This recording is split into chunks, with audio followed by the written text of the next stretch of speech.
Good evening again, man. Thank you guys so much for rocking with your boy on the Conversation 9-8. And we're back for another episode, and I'm just very happy again for the opportunity to come before you. And again, I don't take this lightly. And I just really enjoy every week the opportunity just coming on, man, and having this open and honest conversation. Looking forward to the dialogue tonight. Make sure that you tune in. Let me know where you're tuning in from, and and feel free to comment because it's an open dialogue. But again, another week. Kind of enjoying this weather so far. I take it for what it is. But besides all of that, I'm just looking forward to the conversation tonight, and we're gonna really just jump on and get started.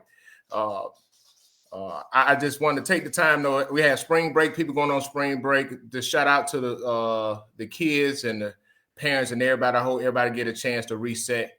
But with all that said and done, man, we're just gonna go head on and get started. And we're on episode 131. We've been going strong, and I'm just happy just for the opportunity to continue to do this.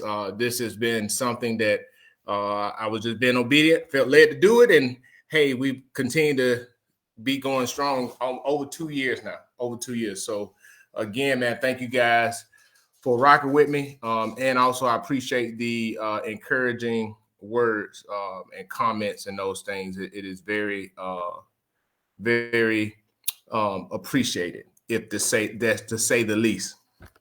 But tonight we're going to get started, and what we're going to talk about tonight is understanding the power in admitting and embracing your vulnerabilities.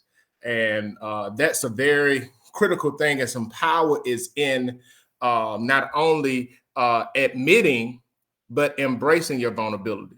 Why is that important? That is very important because we all have vulnerabilities. Nobody is perfect. No matter how well we may be at some things, we all have things and areas in our lives that we're vulnerable to.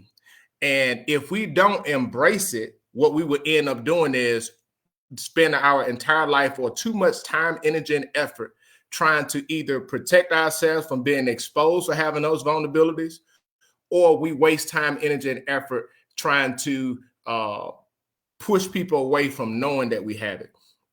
And the thing is, the power is in once you embrace it, now you'll get the courage to face it, and then you can know where you stand. And not only knowing where you stand, what will happen is you will get to a space to where once you get the courage to face it, right? What happens is this: you'll realize that it's okay to be vulnerable. It's okay to be vulnerable. It is okay. And I think that's one thing that a lot of us, it's hard to endure, hard to embrace, but it is okay. It's okay to be vulnerable because we have to realize that in our humanity we're going to have a lot of fallacies. We're going to have a lot of contradiction in the sense of just our human nature. There are going to be some things that we're going to be good at. There are going to be some things that we're not going to be good at. And through the human experience, we all going to have things, and we carry things, and we have baggage or life experiences that we have to endure. And it can create some vulnerabilities, and it's okay to have those. And one of the powerful things about knowing that and embracing that is once you know you have vulnerabilities, it'll better put you in a position to lean on others who may be strong in those areas so that you can be lifted up and then you can overcome them. Because guess what? We're not meant to walk this life alone. We're not meant to walk this life alone. We're not meant to walk this 4-letter life, this journey alone. And that's something that's powerful. But what is so hard for some people is the fact that they feel that they have to endure this 4-letter word called life alone, and it's only up to them. And they feel that if I let somebody else know, or if I admit that I am vulnerable and I need help in something, that somebody is going to take advantage of me and they're gonna take advantage of me in my vulnerabilities.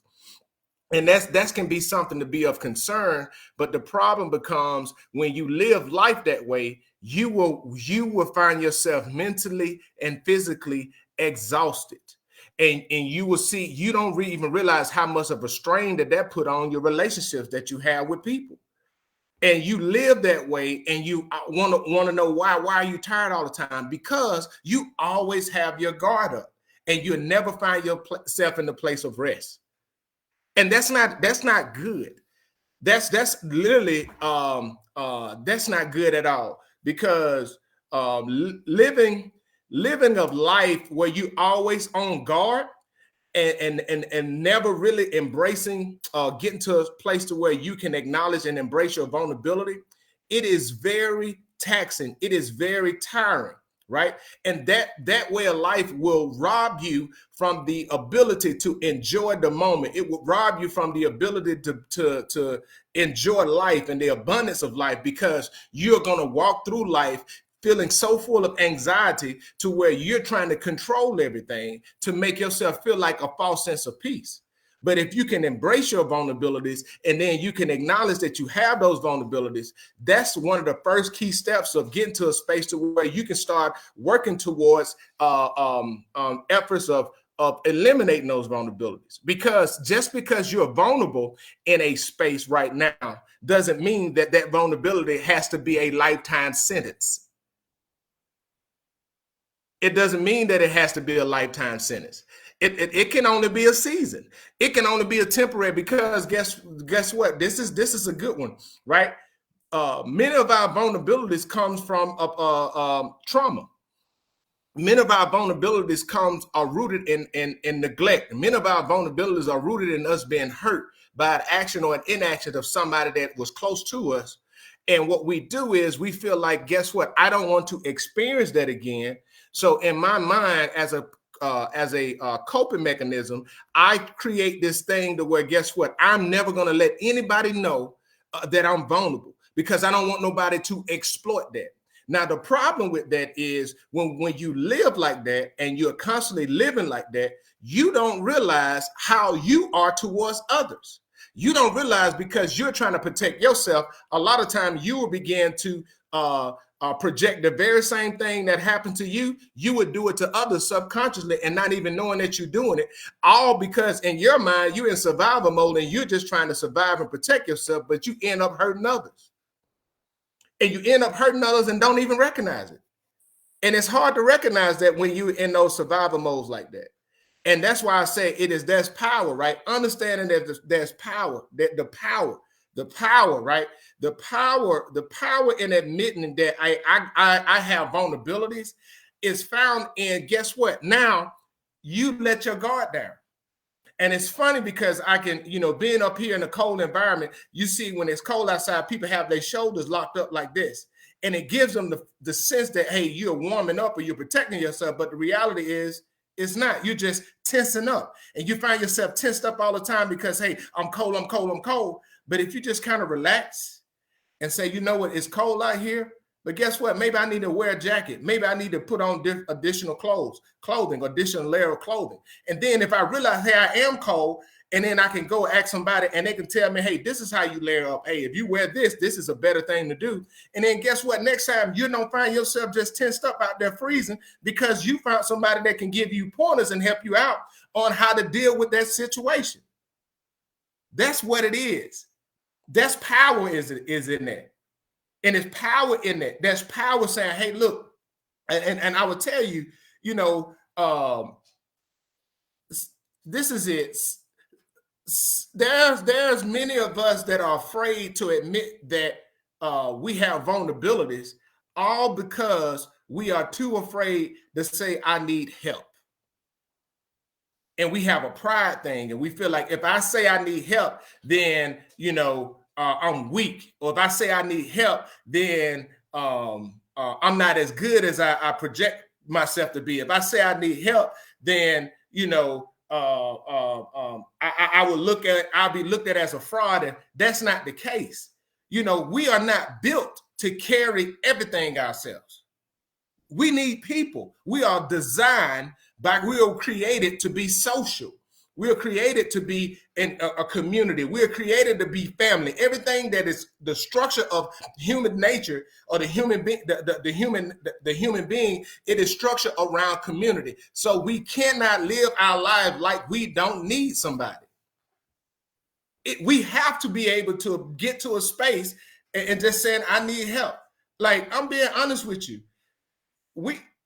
There are people running themselves crazy, have ran themselves crazy, have run themselves, pushed their bodies and pushed their minds to the place to where they either had a nervous breakdown or ended up in the hospital, all because they were too prideful to say, I need help. They were too prideful to say, hey, I'm vulnerable in this area. And guess what? We get upset. We get upset at other people because we feel like people are trying to take advantage of our quote unquote vulnerabilities, but we don't even recognize that we haven't even communicated that we are vulnerable in those areas. We just assume people should pick up on our vulnerabilities. No, there's power in being able to admit and embrace them, because now you can effectively communicate what you're vulnerable to, what you need help in. And then now the people around you, they can operate in a space of understanding, and it can eliminate a lot of wasted energy that we do and we spend in our lives. You know, the Bible said, and all that get understanding, right? But it's hard to get understanding when when it is not effectively communicated what you need from somebody. And people don't think about that. And the reason why people don't think about that is because most people will look at it and just be like, you know, what they should understand. They should know. How are they going to know what you're vulnerable to unless you express it? And the power in being able to embrace it and admitting it is you would get over the fear of exposing yourself to communicate what do you actually need. And when you communicate what you actually need, what ends up happening is the people gain an understanding, and they know how to deal with you with understanding and help you get through that space of whatever that vulnerability is. But if you don't know how to, if you never embrace it, then you will never be able to effectively communicate it to create a shared understanding. And then guess what? You'll walk around life pissed off all of the time, just mad because you saying nobody gets it or nobody understands me, or, you know, everybody just trying to use me, or you know, no, I'm being honest with you. And this is one thing a lot of people don't realize and don't, you know, there's a lot of things that people deal with in their own minds when they're fearful of embracing their vulnerabilities, where they live their life projecting their insecurities on other people because they're assuming that they should know. And the people just don't know. I don't know what you're vulnerable on. I don't know. Some people just don't know. You can expect your spouse to know certain things, but if you don't communicate, hey, I don't, this is what bothers me. And then guess what? The people don't have nothing to do with what happened. They didn't have anything to do with what happened, but you project that on them. But then guess what? Is it fair to them? Is it fair to them that they have to deal with you all because you don't want to embrace your vulnerability and say, hey, I need help, or this is what it is, or hey, this is why I am, right? And that's key. But it's hard to embrace somebody to embrace their vulnerabilities, because most of the time we don't like to embrace the why or get to the why or answer the why. Why am I vulnerable in this area? Because that why sometimes seems to be very painful, seems to be too painful to face or address. So I just let it be.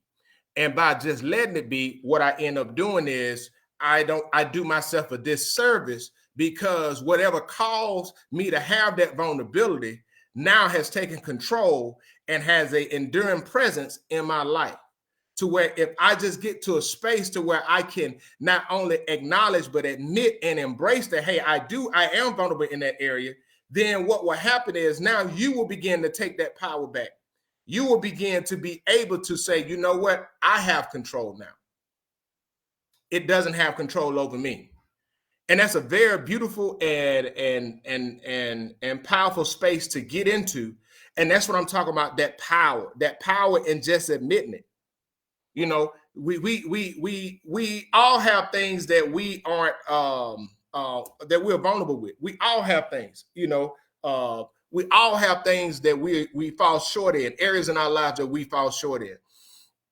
One of the things that I've learned is, you know, sometimes we will fight so much internal, we have so much of an internal battle that we will fight ourselves tooth and nails because we're afraid to say, hey man, I need help.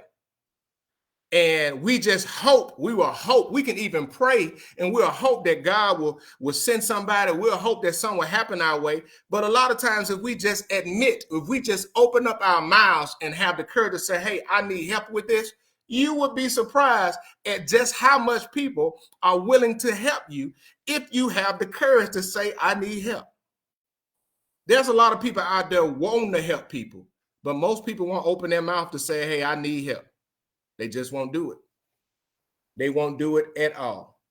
But we have to understand that there is power. There's power, but when we embrace our vulnerabilities, that's when we really can find peace, internal peace in our lives. And I wasn't going to be here before you guys long tonight. I thank you guys for rocking with me. I hope this was helpful, and I hope that you guys have a great and wonderful weekend. God bless.